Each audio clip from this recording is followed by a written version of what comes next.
तो एक बार फिर से अब तमाम न्यूज़ मॉनिटर के दोस्तों का, दर्शकों का स्वागत है, खैर मकदम है। आज 11 मार्च की तारीख है, मंगलवार का दिन है, मंगल का दिन है, लिहाज़ा बहुत सारी खबरें हैं। उन तमाम खबरों की चर्चा करेंगे लेकिन बेहद कम समय में, ताकि आपका बेशकीमती वक़्त जो है, वो ज़ाया ना हो, बर्बाद ना हो। तो सबसे पहले बात करते हैं अमन साहू गैंग की। आपको पता है कि झारखंड में कल ही डीजीपी ने कहा है कि 3 गैंग जो है वो सक्रिय हैं और जेल से जो है ये लोग जो है अपना ऑपरेशन चला रहे हैं, जिसमें अमन साहू गैंग एक महत्वपूर्ण गैंग है और इसके जो सरबराह हैं, इसके जो कर्ता-धर्ता हैं, मुखिया हैं अमन साहू, उसे जो रायपुर जेल से जो है झारखंड पुलिस रांची लेकर आई है और उससे कई मामलों में पूछताछ हुई है, जिसमें हज़ारीबाग में एनटीपीसी के डीजीएम कुमार गौरव और रांची में कोयला कारोबारी पर फायरिंग मामले को लेकर के पूछताछ होगी और कहीं न कहीं इस मामले में पुलिस जो है आगे छानबीन करने की कोशिश कर रही है।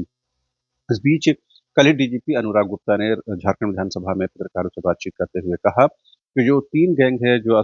जेलों से अपना ऑपरेशन चला रहे हैं, इन तीनों के बारे में डिटेल जानकारी मिल गई है, कैसे ये लोग गैंग चला रहे हैं, इस पर सख्त कार्रवाई होगी। साथ ही जो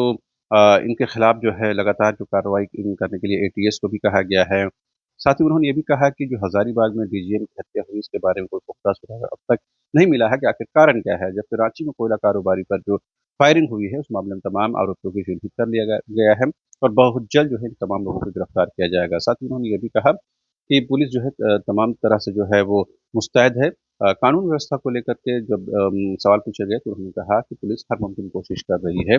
और साथ ही उन्होंने ये भी बताने की कोशिश की है कि बहुत जल्द जो है पुलिस का ऑपरेशन आपको दिखने लगेगा। इस बीच झारखंड विधानसभा में भी कानून व्यवस्था को लेकर के बीजेपी और उनके जो विधायक दल के नेता हैं, नेता प्रतिपक्ष बाबूलाल मरांडी ने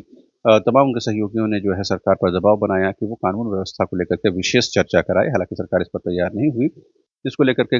जो है सदन को स्थगित भी करना पड़ा और बीजेपी को विधायक दल का नेता मिलने के बाद, नेता प्रतिपक्ष मिलने के बाद कहीं न कहीं उसके हौसले बुलंद है और ज़ोरदार तरीके से सरकार को घेरने की कोशिश हो रही है और कानून व्यवस्था एक ऐसा महत्वपूर्ण विषय है जिससे कहीं न कहीं तमाम सत्ता पक्ष और विपक्ष के लोग इससे प्रभावित होते हैं। लिहाज़ा कहीं न कहीं इसे लेकर के विपक्ष जो है सत्ता पक्ष पर हमलावर है। बहरहाल देखना दिलचस्प होगा कि सरकार क्या आने वाले दिनों में कानून व्यवस्था को लेकर कोई अपना स्टैंड रखती है या नहीं, या कोई विशेष चर्चा कराती है या नहीं। फिलहाल ऐसा लगता हुआ नज़र नहीं आ रहा है।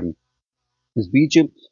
गढ़वा में जो है आपको पता है पटाखा दुकान में आग लगने से 2 बच्चों समेत 5 लोगों की दर्दनाक मौत हो गई है और सीएम ने इस पर शोक जताया है। साथ ही तमाम जो लोग हैं इस घटना से मर्माहत है और बेहद ही महत्वपूर्ण घटना इस लिहाज से भी है कि एक छोटी-सी दुकान में आग लगने से और इस तरह से वहाँ पर जो है जो प्रोटोकॉल का और जो नियम कानून नहीं मानने का भी एक कारण हो सकता है कि क्या वहाँ पर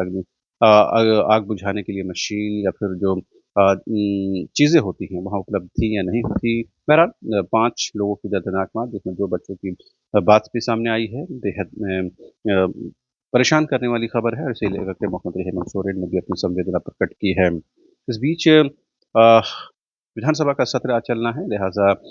आज चलेगा सत्र, उसके बाद होली की छुट्टियाँ हो जाएगी, लिहाज़ा आज का दिन बेहद महत्वपूर्ण है और कहीं न कहीं सत्ता पक्ष को एक बार फिर से कानून व्यवस्था की स्थिति को लेकर के विपक्ष घेरने की हर मुमकिन कोशिश करेगा। देखना दिलचस्प होगा कि विपक्ष के इन सवालों का सत्ता पक्ष क्या कुछ जवाब देता है। इस बीच कांग्रेस के प्रदेश प्रभारी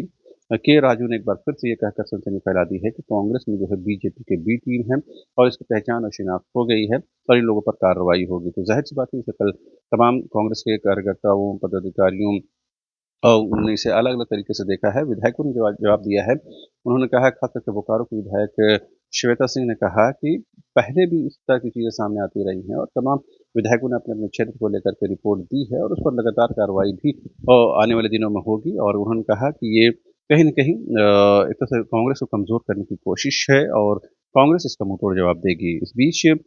ज़मीन घोटाले के आरोपी और निलंबित आईएएस अधिकारी शिव रंजन की तबीयत खराब होने के बाद झारखंड के सबसे बड़े सरकारी अस्पताल यानी रिम्स में हॉस्पिटलाइज़ कराया गया है और फिलहाल उनका जो डॉक्टरों की देखरेख में उनका इलाज चल रहा है। इस बीच वित्त मंत्री राधाकृष्ण किशोर का एक महत्वपूर्ण बयान आया है, जिसमें उन्होंने कहा कि ओपीएस यानी ओल्ड पेंशन स्कीम से जो लोग वंचित रह गए हैं, जो यानी जो सरकारी कर्मचारी फिर से इसमें जुड़ना चाहते हैं या जो छूट गए हैं किसी वजह से, उनके लिए फिर से जो है अवधि विस्तार किया जाएगा, यानी फिर से उनके लिए